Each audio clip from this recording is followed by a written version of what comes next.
Portanto, vamos agora ver então o método de utilização das tabelas para o dimensionamento de lajes bidirecionais.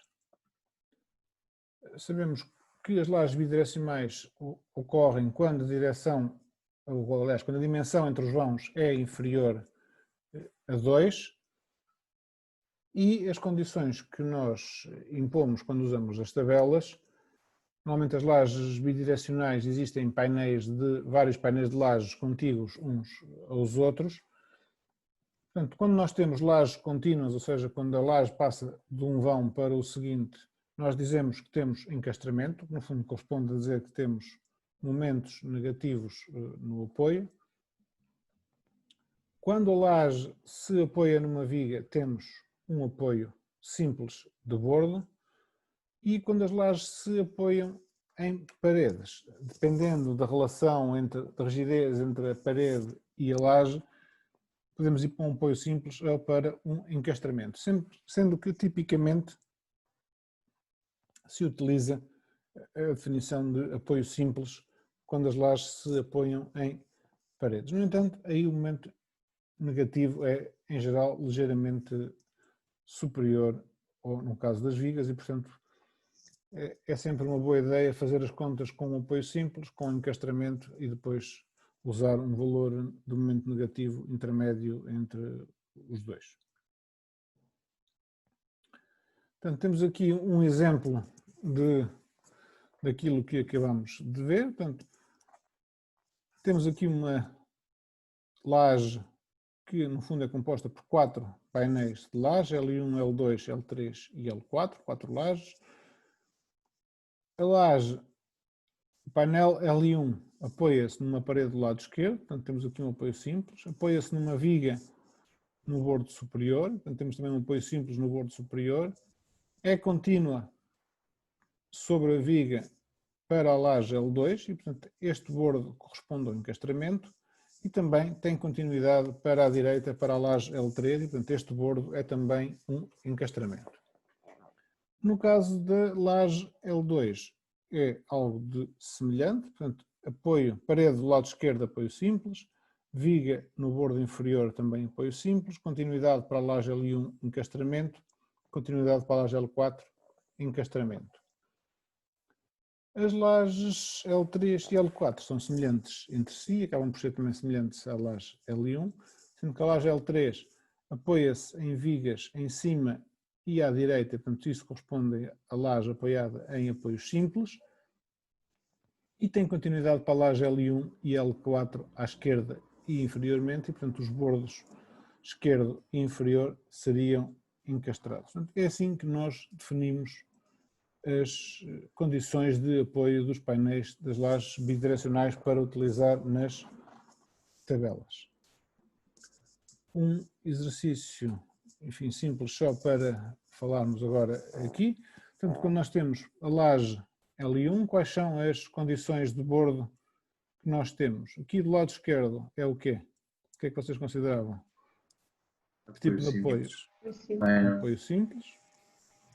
Aqui em cima. Apoio simples. Apoio simples. Em baixo. Apoio simples. E aqui à direita encastrado. é encastrado. Portanto, a laje simples, a laje L1, era um painel de laje simplesmente apoiado, simplesmente apoiado, simplesmente apoiado e encastrado. A laje L2 é uma laje aligeirada, mas para efeitos de painel é exatamente a mesma coisa. Portanto, consideramos como se fosse uma laje maciça para esse efeito. É uma laje apenas. E, portanto, a laje L2, como é que se apoiava? Aqui, para a laje L1 é encastrado. Aqui, entre o pilar P1 e P2, é um quê? Apoio simples. Apoio simples.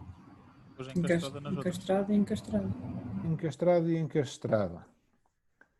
Já lá voltamos. A laje L3. Encastrada para L2, entre os pilares. Mas isso não é Encastrada aqui. Não é tipo uma varanda, não tem consola, a pessoa só encastrada na Tem porta. consola. Sim, exato. Portanto, aqui não temos apoio, é como se fosse uma laje apoiada apenas, é uma consola encastrada aqui. E a laje L4? Igual também, só igual. encastrado no lado esquerdo e o resto é encanado. Portanto, está encastrada aqui nesta viga entre o pilar P2 e P4 e de resto tem bordos livres. A laje L3 e L4 são, portanto, lajes unidirecionais ou bidirecionais? Unidirecionais, porque só estão apoiadas num bordo, portanto o apoio a laje só funciona, aqui no caso L3, na direção vertical, se quisermos chamar na direção do ecrã, e a laje L4 só funciona na direção horizontal do ecrã. O que faz com que o facto da laje L3 ser uma laje em consola, quer dizer que no fundo é como se fosse isostática, desse ponto de vista, e portanto o momento de encastramento sobre a viga L3 corresponde ao valor do momento de encastramento da laje L3. Ok? O que quer dizer que a laje L2, e aqui no L4 semelhante, a laje L2 de facto é encastrada aqui e aqui, mas o momento de encastramento é ditado pelas lajes L3 e L4. O que é que nós temos que fazer neste caso? De facto, então, temos que considerar a laje como encastrada, mas depois temos que corrigir o momento de encastramento para os momentos que nós temos da laje L3 e L4, está bem? Portanto, é como se nós estivéssemos a fazer uma espécie de compatibilização entre o momento... É como se tivéssemos, não, temos que fazer uma compatibilização entre o momento negativo da laje L2 sobre a viga V1 e da laje L3, mas em que nós vamos, em vez de usar um valor intermédio, temos que corrigir o valor de L2 para o valor de L3 ou de L4. Está bem? Uhum. Portanto, as tabelas para dimensionamento das lajes encastradas, ou aliás, apoiadas em 4 bordos, é esta tabela que está aqui. Vocês têm os apontamentos na página da unidade curricular que tem estas tabelas e estas regras que estamos aqui a falar. Portanto, os momentos são obtidos por estas expressões que estão aqui em cima, tipo o momento vale β vezes a carga vezes o menor vão ao quadrado. Portanto, o vão de cálculo nestas expressões é sempre o menor vão, daí aparecer ali o L mínimo. E temos depois aqui as várias condições de apoio para as lajes, sendo que aqui a convenção que utilizo é este tracejado, quer dizer que é encastramento, este traço interrompido quer dizer que é apoio simples. Portanto, dependendo do valor do vão, ou da relação entre os vãos, nós temos momentos positivos e negativos diferentes. Portanto, o que estas tabelas dão é o valor do momento positivo no vão nas duas direções e o valor dos momentos negativos também nas duas direções. Na direção principal, portanto, aquela que gera armadura ao longo do menor vão, temos aqui estes valores do momento negativo e do momento positivo, e na direção perpendicular, portanto, na direção do maior vão, temos também depois aqui o valor do momento negativo e do momento positivo. Quando temos, no caso dos momentos negativos, este valor, quer dizer que é um apoio simples e, portanto, não temos momento negativo. Ok? Na dúvida, podemos sempre, como eu vos disse, na dúvida sobre a condição de apoio, se é um apoio simples ou se é um encastramento, podemos sempre pegar na situação intermédia. Por exemplo, imaginem que tínhamos uma parede aqui, uma laje quadrada, tínhamos uma parede no bordo inferior. Podíamos sempre fazer as contas para um apoio simples, que seria, perdão, esta terceira linha, não é? Aqui temos o apoio simples. Podíamos fazer as contas para o encastramento e ver como é que variavam os momentos no apoio e no vão. Portanto, vemos que aqui, se tivéssemos um apoio simples, o momento positivo varia 0,3, aqui neste caso valia 0,24, o momento de encastramento ali valia 0,32, aqui valia 0,39, portanto poderíamos manter este 0,39 e aqui alguns seria entre 0,32 e 0. Se achássemos que era um encastramento que a parede conferia um grande encastramento e para um valor mais próximo de 0,032, achássemos que era um valor conferia menos encastramento e para um valor mais próximo de 0. Sendo que, nestes casos, nós depois temos que ajustar sempre o valor do momento no vão. Na pior das hipóteses, o valor no vão é condicionado pela situação de apoio simples e, portanto, podíamos sempre dizer que o momento no vão seria 0,03, que estaríamos sempre do lado da segurança. Portanto, aqui, esta é a forma de proceder quando temos dúvidas sobre o tipo de encastramento que o bordo confere. Para o esforço transverso, as tabelas são semelhantes, apenas temos agora que considerar o esforço transverso e não o momento fletor. Portanto, temos esforço transverso na menor direção e na maior direção e, portanto, é fácil depois de calcular então o valor dos esforços. Podemos também depois usar estes esforços, este valor do esforço transverso, para determinar a carga que vai para as vigas. Está bem? Podemos sempre, esta é uma forma, além daquela distribuição simplificada que nós vimos no pré-dimensionamento, uma outra possibilidade para isso é usar estas fórmulas dos painéis dos esforços transversos para o cálculo das lajes e determinar dessa forma qual é a carga que vai para as vigas.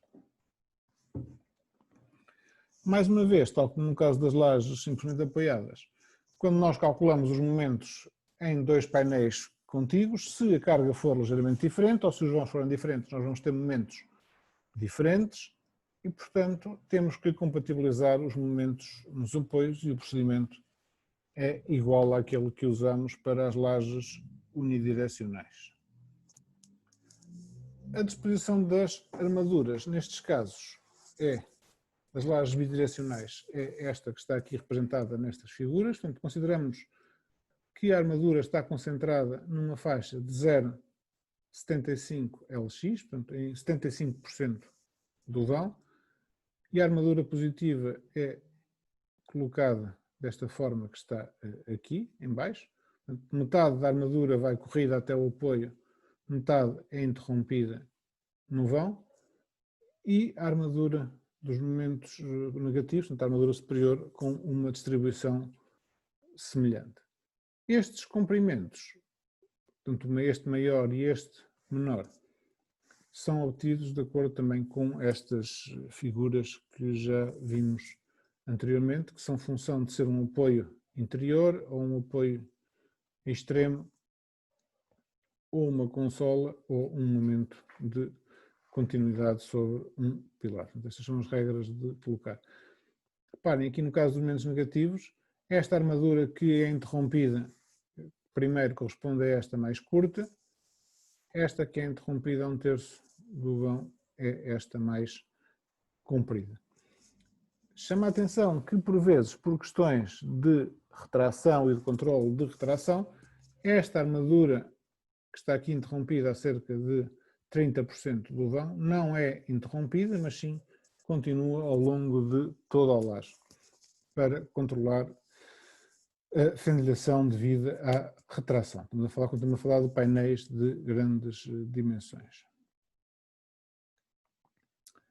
E vamos ver agora aqui um bocadinho quando nós usamos o método dos elementos finitos para o cálculo das armaduras em lajes. E temos aqui uma laje modelada em elementos finitos, uma coisa muito simples, uma análise simples, que no fundo é uma laje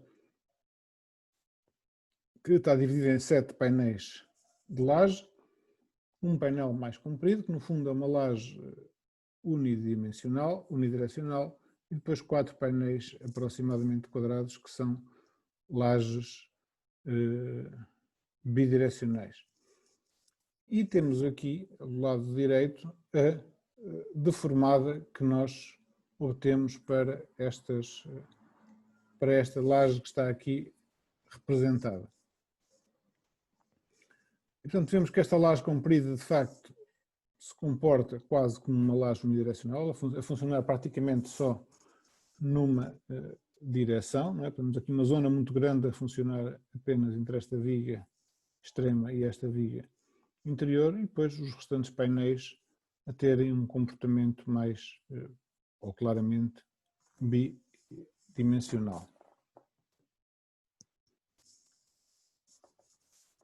Temos aqui os diagramas de momentos nas duas direções.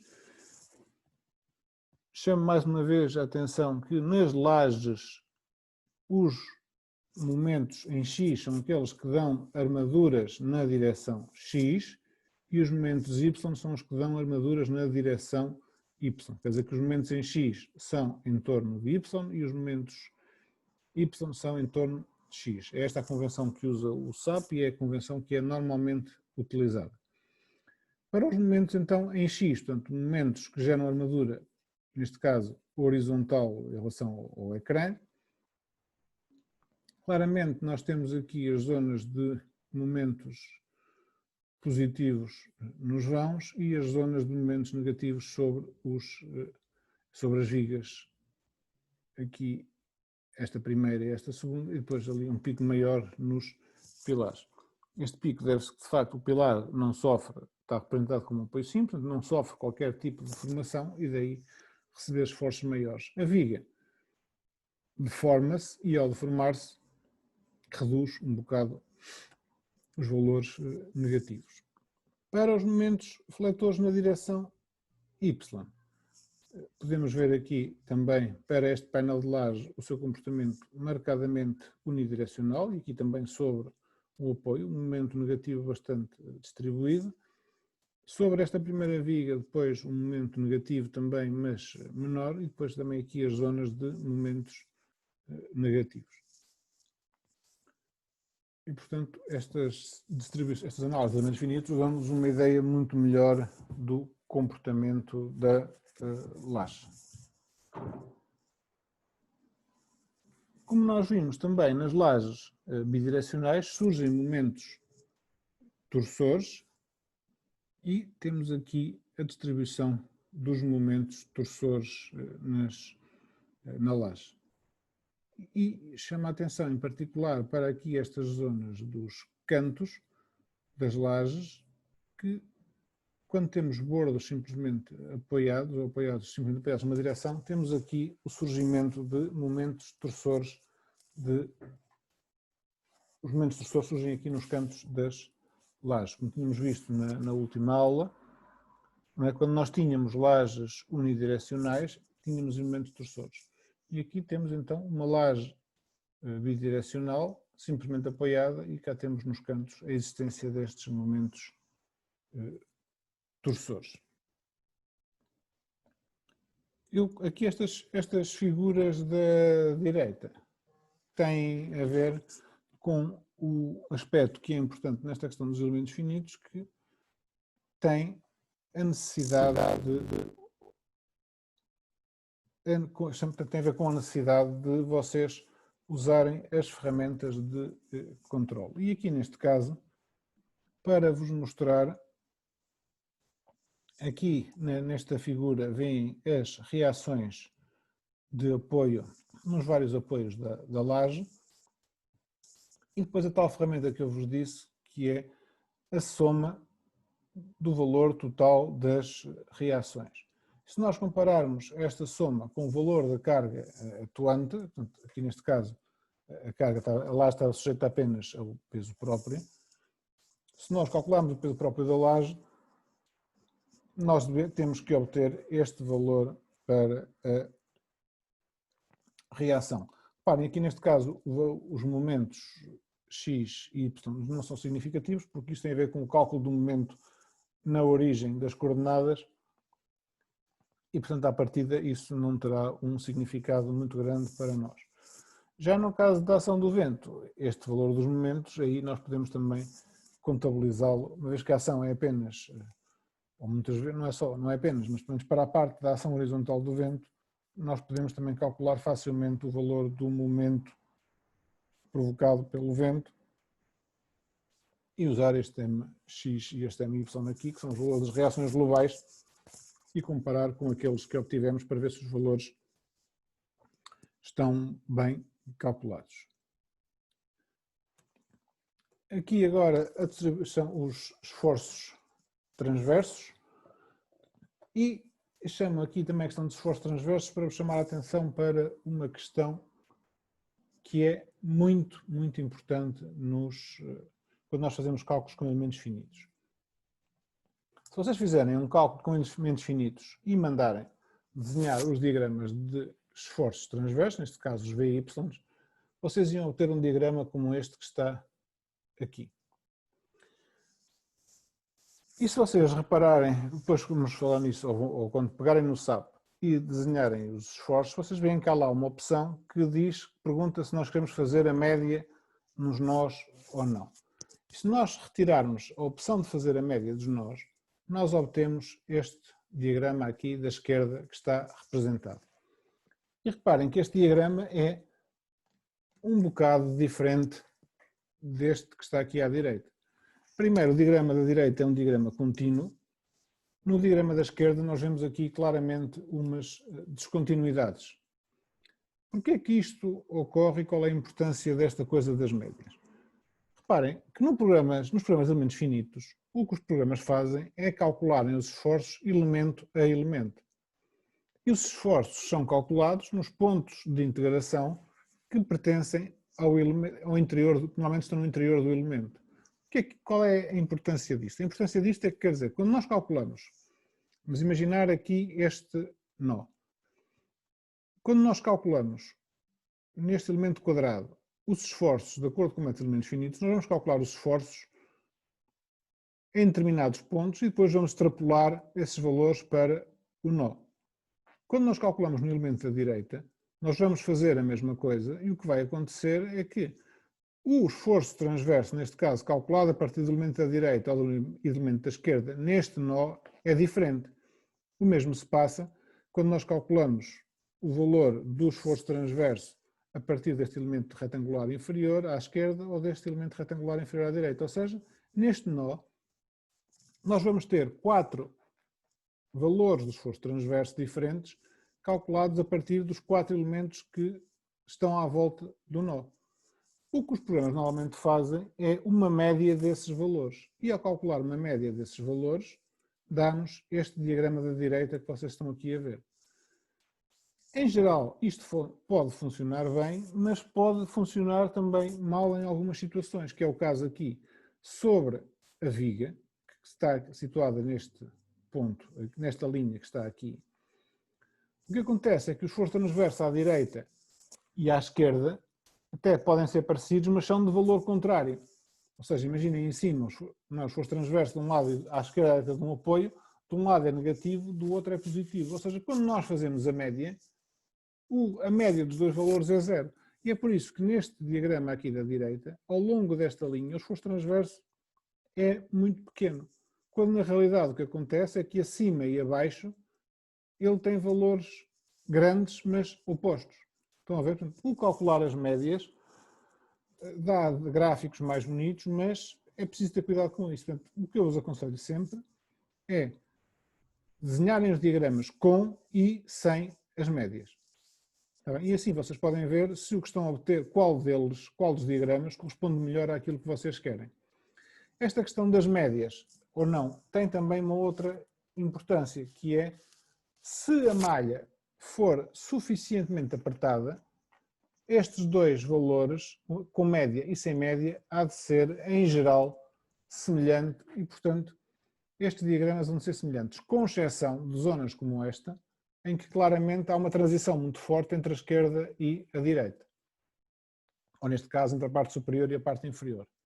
Há ainda uma questão adicional, que é, imaginem, por exemplo, que vocês têm 2 paredes e uma laje de betão.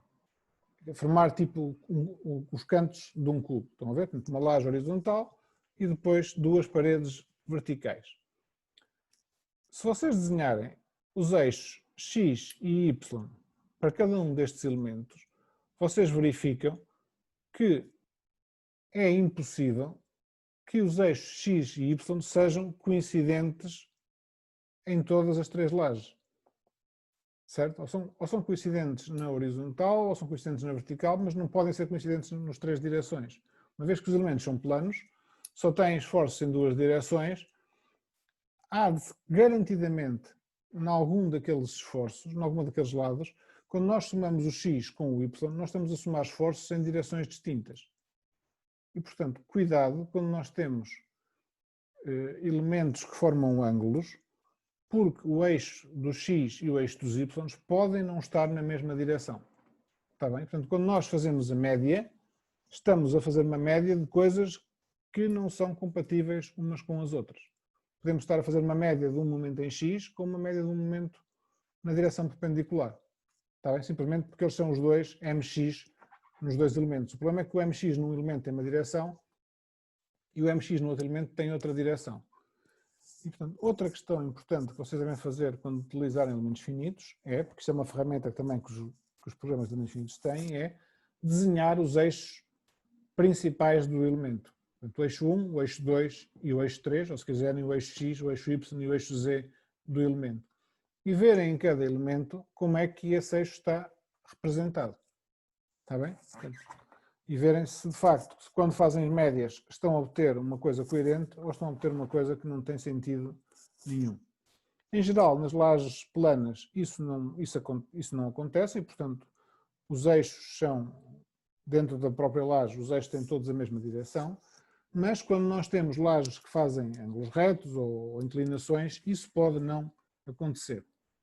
Está bem? Portanto, cuidado com esta questão do cálculo das médias e com a direção dos eixos. Já agora, a talho de foice, depois falamos nisto mais à frente, que é a numeração dos nós nos elementos finitos normalmente é feita no sentido anti-horário. Quer dizer que, por exemplo, este elemento quadrado que está aqui seria o nó 1, 2, 3, 4, ou, por exemplo, 1, 2, 3, 4. Porquê é que isto é importante, ser o sentido horário ou anti-horário? Isto tem a ver porque, como estamos a falar de um elemento plano, o eixo perpendicular ao elemento plano é definido de acordo com a regra da mão direita, ou seja, nós rodamos a mão no sentido que nós estamos a numerar o nó e o polegar aponta, a mão direita, o polegar aponta na direção dos z's. Quer isto dizer que se vocês numerarem este elemento como 1, 2, 3, 4, o eixo dos z está para cima. Se numerarem como 1, 2, 3, 4, o eixo dos z está para baixo. O que quer dizer que as definições de momentos negativos e positivos ficam todas de pernas para o ar. Está bem? E quando vocês têm elementos que não tiveram cuidado a gerar, o elemento da direita e o elemento da esquerda, um está de uma maneira e o outro está de outra, quando vocês somam, obviamente, e fazem a média nos nós, obviamente que vai dar um resultado errado.